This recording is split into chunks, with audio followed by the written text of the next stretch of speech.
Jai Bhim, everyone.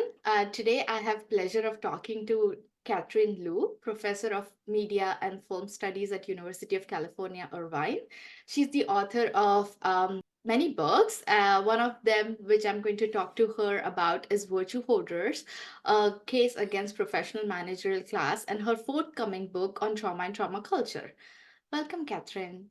Thank you Um, for having me, Katya. As I told you at Roundtable India, the majority of writings and interviews are focused on India and South Asia. However, the influence of American academia and popular culture is inescapable. For example, concepts like intersectionality, politics of privilege, and trauma has emerged from Western academia, have become a dominant framework to understand inequalities and oppression in India.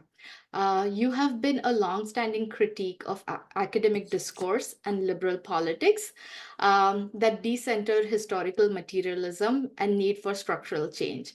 So, given that context, I wanted to start with a broad opening question to help situate the conversation for South Asian audience. So, what type of inequalities are you observing in contemporary America? Um, so there is a huge and growing empirical divide between college and non-college educated people in America. And when there were good industrial blue-collar jobs in America up until the early 70s, um, the the class divide was existed, but it wasn't as absolute as it is now. And so despite all the proliferation of the language of multiculturalism and tolerance that really burst into the fore in the 90s, I would say, um, inequality, material inequality, has just escalated. Economic segregation and racial segregation in this country has gotten worse since I was a child in the 70s and 80s, the 70s. And I was really appalled by this fact. Starting really from 2010, 2011, I was always, deeply committed to historical materialism and Marxism, but within the academy itself, I think leftists had their confidence shaken by the fall of the Soviet Union and also the rise of a kind of high theory, including post-colonial studies in a way, that said, the old method of analyzing society and criticizing class was obsolete. And I think that there was this idea that we had achieved something in a social world beyond class. So we could talk about privilege and race and gender and sexuality to regulate those kinds of inequalities because we achieved economic equality. This, of course, was a lie and was part of, sort of propaganda. And what I found so compelling was this essay by John and Barbara Ehrenreich from 1977, published in Radical America, a little radical magazine, in which they saw that the Democratic Party and left liberal spaces like universities, media, non-governmental organizations, the education profession writ large, was increasingly dominated by college-educated elites whose values and investments were more and more at odds with those of the working class. And most of the younger people in America now can't even remember. I mean, I barely remember. I don't really remember a time when the Democratic Party represented the interests of unions, working class people, and lower income people. And I remember there were statistics even around the time in the 90s, showing that lower income people still voted for Democrats, even though we could see a class, a disalignment happening. People would come and do these demographic studies and show that lower income Americans still broke for the Democrats, thinking that they were the Democratic Party represented their interests, or that they, were nostalgic for the New Deal, Franklin Delano Roosevelt, and what he had done for the working class during the Great Depression. But this last election really blasted that um, out of the zone of truth. Let's put it that way.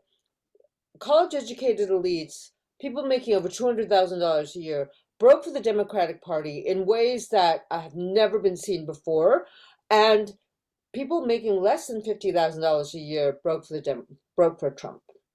And so we saw those tendencies happening. I remember debating people about this, Thomas Frank among them, and everyone was like, and I remember debating like just mainline libs about this to be like, well, no, still poor people still vote for Democrats because they know blah blah blah blah blah. And I'm like, you know what? That's going to change because the Democratic Party is increasingly representing the interests of white collar workers and their relationship to work, which is something that Siegfried Krakauer saw in interwar Berlin.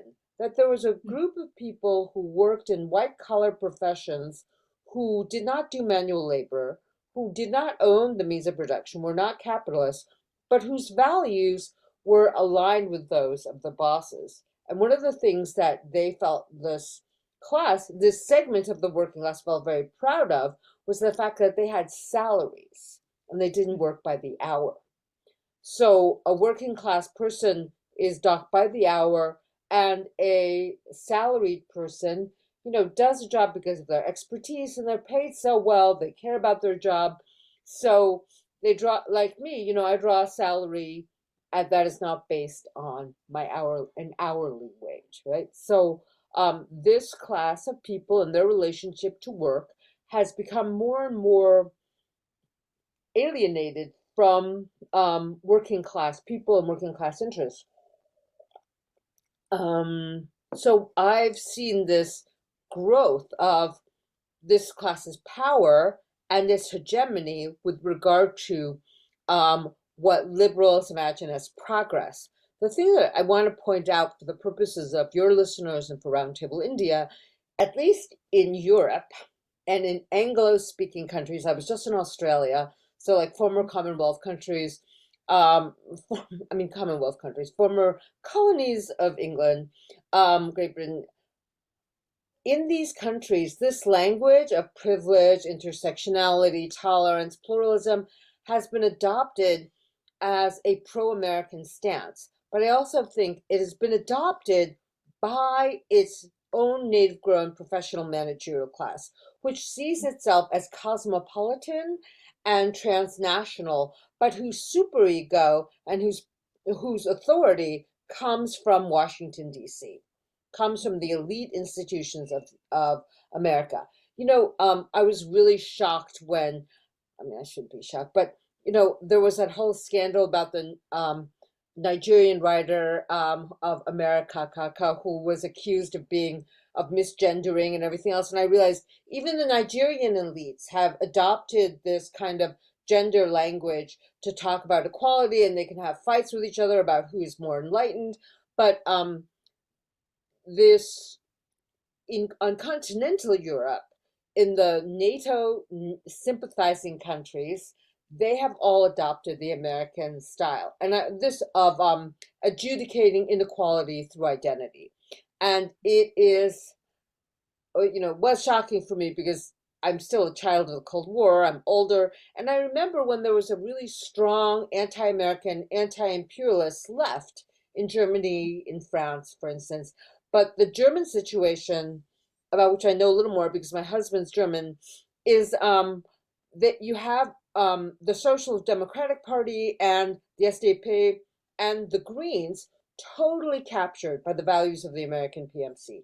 You have this in France as well, where they actually wanted to eliminate gender in their language and find all these gender neutral ways of expressing pronouns and also nouns, because in German and French there are gendered nouns. And what I think is really amazing is that this is America's greatest export outside of its military industrial complex, is this kind of PMC liberalism. And even as it continues to fail to deliver progress in the United States, equality, or even electoral victory, it's still being adopted by the foreign countries who want to show allegiance to America, to NATO, to the imperial powers. And what if you think about the countries that America thinks of as its enemies, these are countries that are refusing to adopt that language or that ideology. Shows the inexorable logic of the commodification of progressive language and its power to move through a society, attract like a magnet the elites, the aspirational PMC within that nation, and draw them into this language of repair, of trauma, of recognition and visibility that leaves the social economic order completely intact, and it individualizes all forms of damage. And I want, in a way, like, I'm appalled, but I'm wondering, well, the internal rejection of this language and this ideology, this hegemonic ideology, has come from the far right. I mean, you see that in Hungary, you see that in Italy, you see that in France, you see that in Germany with the rise of the far right. One of its things is that it rejects American liberalism. And is there a way for a left organization, outside of the United States, to say, no, we believe in, the universalism of the emancipated worker subject as it was delineated by, historical materialism and Marxism, and we want to fight for the emancipation of the worker. We want to fight against the, obscene accumulation of wealth within our own countries, and we want to fight against the American military adventure, which wants to enlist the world in its never-ending wars, right? But I'm just wondering, like, will that happen? Because so far it's been the extreme right that has taken up this populist, anti-American line. Um, that so that's a very like general overview of my understanding of the PMC. There are so many institutions that allow for the transmission of these values across borders. One of them would be the institution of international students coming to America. The very best, the most ambitious, maybe like yourself, even come. They want to study. They come here and they're indoctrinated in the ideology. Although more and more students like yourself and other international students that I've met are very, very uneasy about this language, and they find it very repressive. The idea of America as a democracy, as a place where there's like academic freedom, becomes blown out of the water the moment you arrive in a graduate seminar these days. And if you start to question any of the tenets of this kind of identitarianism or even self-expression in a seminar, you are shouted down. I have had so many graduate students tell me that people like are just yelling in these graduate seminars, like, "You are a liar! You are a Marxist! You are class reductionist! You have no right!" And saying like, just things that are completely wrong, but yelling at people like, Adam Smith was a slave owner. How dare you talk about them? And it's like, okay, like just completely wrong facts, just yelling at people. And these international students are like, we came to America because we come from very authoritarian countries. In India, you have an authoritarian elected leader, but also there's a very, quasi-feudal educational system and elite. So in China as well, authoritarian government, quasi-feudal, single party, rule over academic thought, and they come here and then they're like, what's happening? Why do I feel so inhibited and repressed? Why are my colleagues who have questions shouted down? How can I, as an international student, even represent any kind of dissenting position? Because the ambitious ones would be like, yes, white privilege, yes, we're going to talk about racism like Americans talk about racism. We're going to use the language of privilege to talk about, the world's largest democracy, or we're going to use the language of privilege to talk about China, which has, under a communist government, whether you like it or not, lifted 800 million people out of dire poverty into lower middle class, lower poverty, middle class, and upper middle class statuses, like my family has seen, right? But I have to adopt this language of identitarianism, and suddenly you're thinking, this does not feel very free. This country is not. There's a kind of liberal authoritarianism that I've talked about a lot. I don't even know how to I, it seems like an oxymoron, right? Historically, but I really think it's become the order of the day. And you're in Oregon, and I'm in California. These are blue states, nominally progressive, and I think there's some of the worst atmosphere right now. It's some of the worst political ambience right now because every time the right wing wins, the Dems double down on this ideology of identitarianism. And what they don't see is that the actual prospects of the American working class are being closed down. There is no, the horizon for a working class person in America, or even just a lower middle class person, a person on the lower end of the PMC, is just being constrained by economic factors that the PMC elites have no idea about. These are people who I was joking around with a friend of mine whose contact with a non-college educated person will probably be a servant. I mean, we don't call them servants in America, right? A cleaning lady, a doorman, a gardener. Division now between the professional managerial class and other tiers of the working class. And because they are a class that still have to work, right? They don't live on rent or capital yet, but they want to as they aspire to. And oftentimes in their retirement, they have such, well, my class has such huge stock portfolios that they can live a long period of time in their lives without actually performing wage work like capitalists. So the capitalist class has always had its culture, its, country clubs, its, privileges that it's been very protective of. But the professional managerial class was once, thought of as being a progressive liberal class fighting for workers against the interests of capital. But today, more and more, it finds the workers, because they are threatening the order that has benefited them so much, um, untouchable. So the kind of so we can look at intermarriage. Intermarriage between, and this is not like great, but there used to be in the 50s and 60s, the rates of intermarriage between college and non-college educated people reached an all-time high. And this is probably because of women entering the pink collar workforce and doctors marrying their nurses, executives marrying their secretaries. I mean, okay, it's very sexist and patriarchal, the formation, but there was interclass marriage at a much higher rate than today. The moment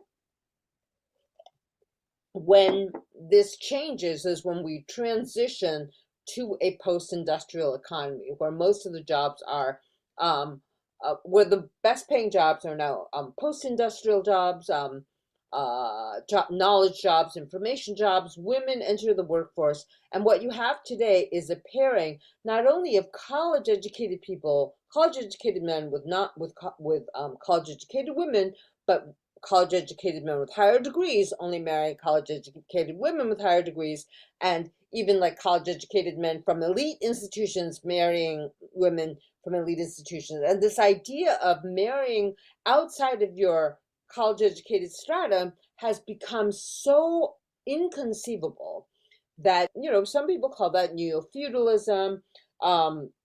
Because the capitalists are able to live on rent alone, and then you have this other class which is, struggling to survive. But if you think about it this way, you have a kind of regression of capitalism to pre-modern forms of pure domination, because capitalism was once, and Marcus was once, linked to liberal democracy, or at least the idea of the public sphere, to a kind of mercantile liberalism that promoted free trade. But as capital has become more and more concentrated in fewer and fewer hands, you have this ossification of the class structure. So sorry, that was a lot, but So maybe like you've already spoken about, like, the PMC, but just to to go back a little bit, maybe for our audience, can you like define like what like professional managerial class is, and like who are the working class in the US? Like trace that trajectory. And like I also wanted to like mention this, that the book, like your book Virtue Hoarders, was published in 2021, which was like in midst of pandemic, and also in like just after like mass street protest like against police brutality. And it's hard to believe, but it was also immediately after the post 2020 US presidential elections. Yes, Yeah, yes. so in that like in that context, like I was just like curious to understand like what changes were you seeing in the American political landscape that compelled you to like bring this kind of class analysis? Because Barbara Ehrenreich's essay was in 1977, right? Like was published in I, 90. So right. what made you like revive that kind of class analysis?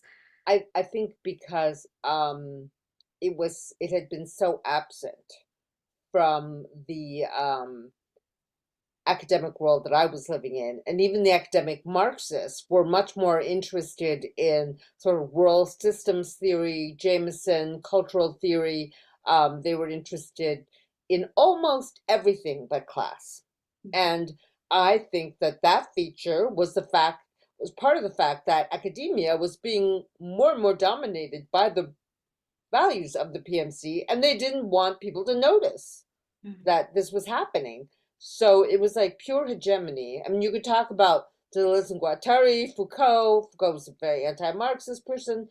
But what really struck me as needing greater elaboration was the fact that we had actually elected an African American president, Obama, who seemed very, very liberal, and he had come in on the tails of one of the greatest financial crises that we'd ever seen under capitalism, where $1 trillion of wealth had been wiped off the books, and African American and working class assets were completely driven to the ground. And then I thought, he did everything to protect Wall Street, but he had this appearance of being someone who had, read Edward Said.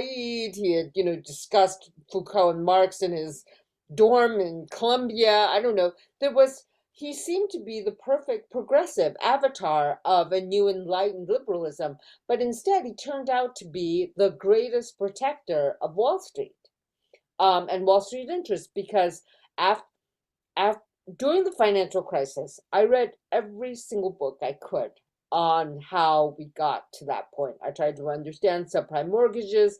I really thought, we can all be part of this process where we break up the banks, we reform the American economy because it has collapsed and capitalism itself was being threatened, and we have this progressive president. And then I realized he's just a member of the professional managerial class. He's been grown in a vat, if you like, and produced to seduce all of us into thinking that we had accomplished some kind of progress within government. And then what does he do? He bails out the banks.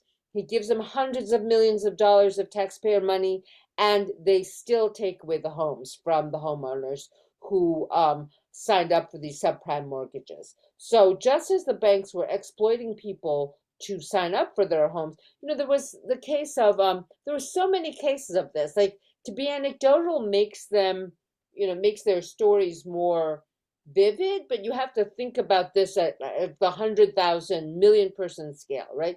There were like African American grandmothers who lived in Brooklyn, who owned their townhomes outright, and who, during the go go time of the subprime mortgage lending bubble, were approached by banks who said, "Oh, we can give you a $300,000, $500,000 loan on the basis of your property, and you can do all this with it, and you can, help your children, you can, renovate it, you can do all this stuff." So when one of these women, these grandmothers, signed up for one of these loans, refinanced her house, and then when the interest rate shoots up and she can't make the payments anymore, the bank takes the brownstone away from her. She's lost her only asset.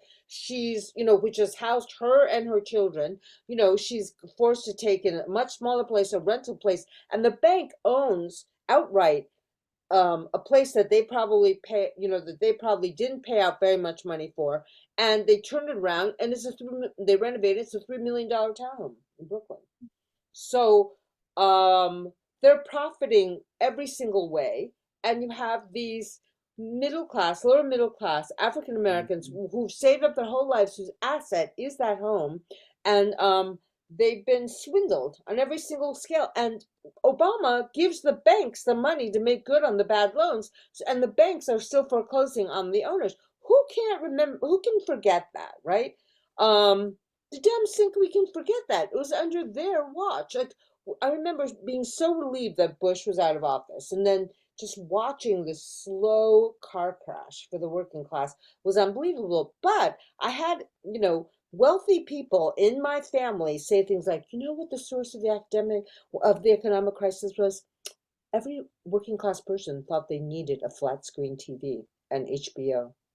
Like they blamed it on the desire for consumer satisfaction that they could achieve thoughtlessly because they just buy everything they wanted. And they said it was like working class people living beyond their means. That's what caused the crisis. And that was a Democratic line, not a Republican line. Like the Republicans and the conservatives have always said these things about like um, lazy working class people who overspend and don't manage their budgets. But that was actually a Democrat who said that to me, and I was just like, first of all, you know nothing about economics, but this party's doomed. And yet, still, after all these years, seeing how the Democrats behave, I was still appalled by Kamala's loss on Wednesday. I'm like, kicking myself because I'm like, what did I expect? You know? But it's us, you're embedded in a social system where it's much more destructive than just about my wellness. Like, oh my God, I have to get what, I have to recover. I can't handle this anymore. It's not just about my um, point of view. But so I was talking about, but you asked me also about the history of this class. So Yeah. I'm talking about it in the United States, in the context of American history. Yeah. Indian history is, of course, very different. And I hope that it can be applied to processes of modernization throughout the world. I mean, but here it goes for America. So up until 1900, America is an agrarian Mhm. transitioning to industrial society, right? The numbers of people who actually go to college are vanishingly small. Universities are mostly like seminaries training priests. And up until the very end of the 19th century, like the research university was considered a German import. But so in about 1900, members of professions like doctors, lawyers, at that time, social work was just being invented. Um, Doctors and lawyers and professionals made up about 3% of the American workforce. And it was about this time that these college educated professionals began to form professional organizations that regulated the behavior of people who are credentialed. So that, I like, before the establishment of the American Medical Association, you may or may not have gone to medical school, but if you hung out a thing that said snake oil can cure all ills, you could practice some form of medicine, right? And to regulate this education, to standardize it, to raise the quality of it, but also, and I think this is very important, to resist the power of capital in determining what kinds of research and what kinds of credentialism could take place within these institutions. People in the professions banded together and formed these organizations that had protective measures with regard to outside influence and also the regulation of quality of the professions.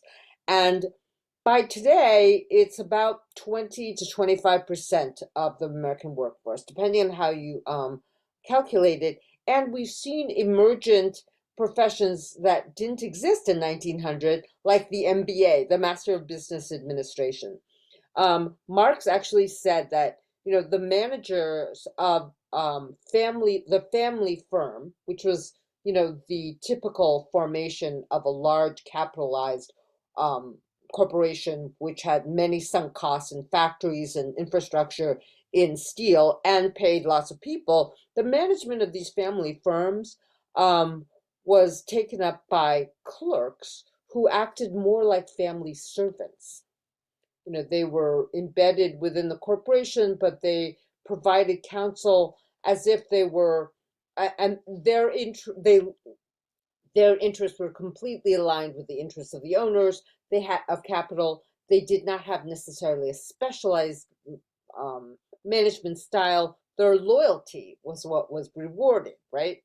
But as management becomes more and more important as a form of specialization to produce efficiency of production and higher productivity, starting with Frederick Winslow Taylor, who broke up industrial labor processes into smaller and smaller chunks so that um, the production lines could become more efficient, you have a specialization of managerialism that emerges. That's very important. Like there's a profession and then there's a managerialism that makes up this strata of American wage workers, if you like. So some people like to say they're professional managerial stratum, professional managerial class.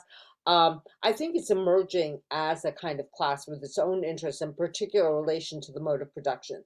But I don't have to have like detailed Marxist debate about this, but I can defend myself against my orthodox Marxist critics. So I'm like, okay, yeah, what happens when you get it right? Because I think like the political actuality is proving me right. And I think that that's what keeps Marxism and historical materialism alive, is that we have to meet the political actuality.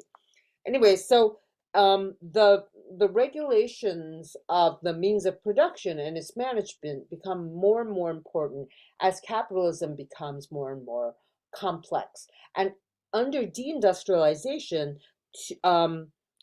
there's a segment of economic activity called FIRE, finance, insurance, real estate, that now occupies the greatest part of American economic activity. And this is directly related to deindustrialization because these are speculative, um, managerial, with regard to capital kinds of things. And one of the things that you could say about that people say about the last election was it's not ideology, it was inflation that made the Democrats lose, right? Everything with the inflationary tendencies always cause the incumbents to lose. Well, there were a couple of causes for inflation. One of them was Trump's tariffs on China, the beginning of that, really raised the price of all commodities. And two, you could say like it was part of the great transfer, the cash transfer during the pandemic, where the government was printing money and giving money out to people who were, giving grants out who couldn't work or who were in economic trouble. But as the prices rose, the Federal Reserve, which is like the um, money management instrument of the American government, kept raising interest rates to cool down the economy. And when the Federal Reserve raises interest rates, borrowing becomes more expensive, money becomes more expensive, and it's all to punish the working class so that they buy less, they earn less, and then prices come down. So the Federal Reserve practiced an inflationary strategy to cool down the American economy. And Joe Biden actually stopped the cash transfers to Americans, and those cash transfers had Trump's signature on them. And the Democrats practiced this anti-inflationary punishing of the wage worker policy to cool down the economy. So there are, so you could say like, was it a self-inflicted wound? Was there, but it's still under the logic of capital that wages cannot go up, that consumer activity on the part of the majority of Americans causes kind of like aberration within the total economic system that has to be reined in. So in that sense, it was a self-inflicted wound to um, promote a kind of inflationary economy, making money more expensive and punishing American workers and wage earners. I mean, the I think that the management of the American economic system is done by both parties against the interests of the workers, and they are very well coordinated against it. So we just the country is ungovernable right now, so we just shift management styles every few years when people are really angry. But there isn't really a um, governmental system, a party that represents some kind of policies that will mobilize people to participate in the democratic processes. So as this class has gained more power through fire, it has also begun, it has also controlled the very language and image of progress itself, so that everything is about, literally about harm reduction and not about equality and not about, even though it pretends to be about social justice, it's literally about the policing of bias. Because that kind of activity allows the entire um, economic system to remain unquestioned. And it allows private equity and the hedge funds, which are taking over every segment of the American economy, to gain power. And so when people feel disillusioned with politics and they don't vote, that's good for the system to stay intact. And what I read, Trump did receive the majority of the popular vote, but it was also because the Democratic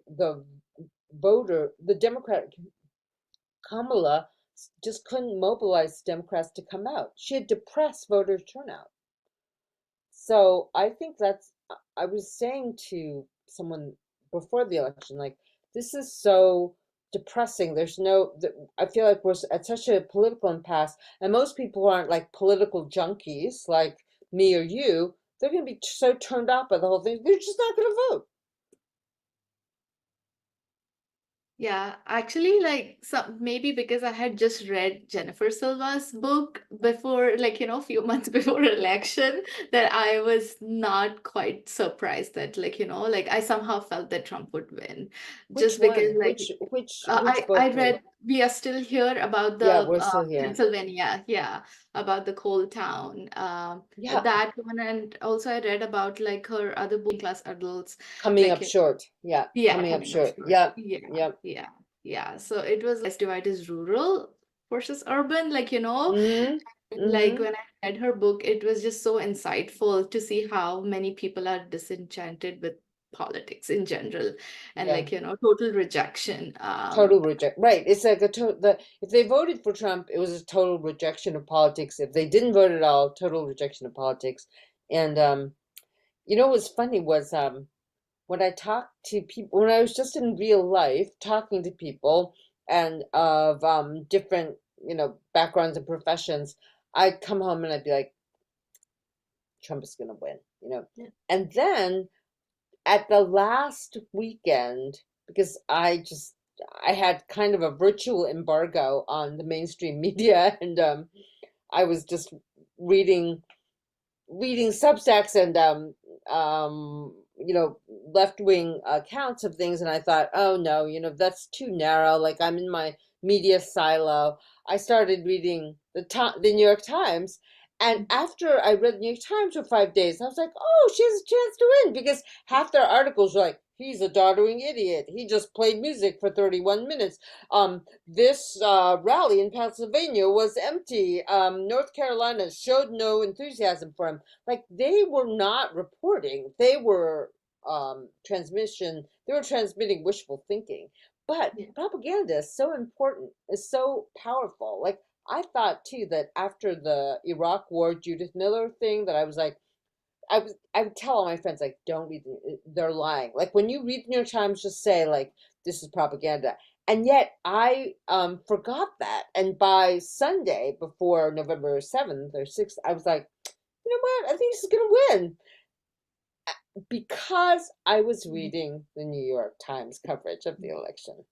And I had like been tuning all that stuff out, tuning out NPR until the end, and I thought, oh my God, maybe I'm in a bunker, maybe I'm in a weird, like, media bunker, and I need to, see what the mainstream libs are saying. And I even had money on him, like a private bet with a friend of mine about over dinner. I was like, 10 days before, I was like, he's winning. And he's like, no, Harrison's going to win. And I had backtracked from my position, which just shows like how, I mean, being in the predictive market is not my, I'm not predicting things, but it really is incredible how your perception of reality is changed by media consumption habits. And it's really insane right now because, Pradnya, even the Wall Street Journal published an article yesterday called "It's Not Identity, It's Class."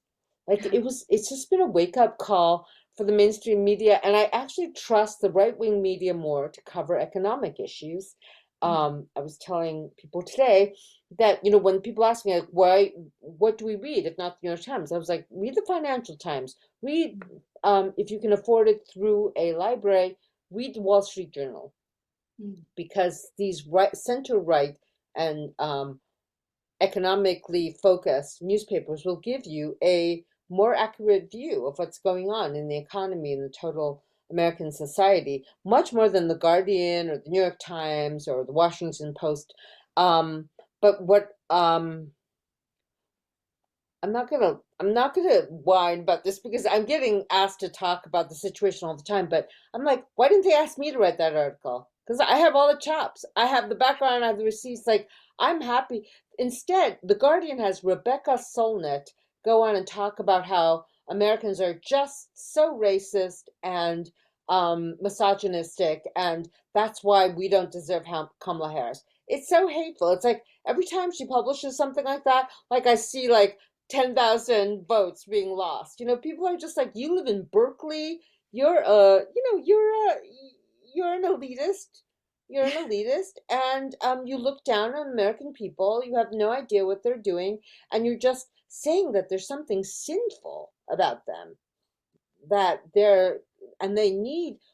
Oh, yes, they're misinformed too. All they need is for you to tell them more information and they'll change your names. That is bullshit. Like, Americans are 71 million Americans voted for Trump. They were just angry and they don't understand. And these Guardian writers just have they have no way of sharing the life world of non-college educated people, or yeah, just right wing conservatives, or even just social conservatives. Like, if we're a country, there has to be a way in which we can, a democratic country, there has to be a way in which we can accept the opposition's point of view. Mhm. The radical demonization of an opposition is authoritarianism. Mhm.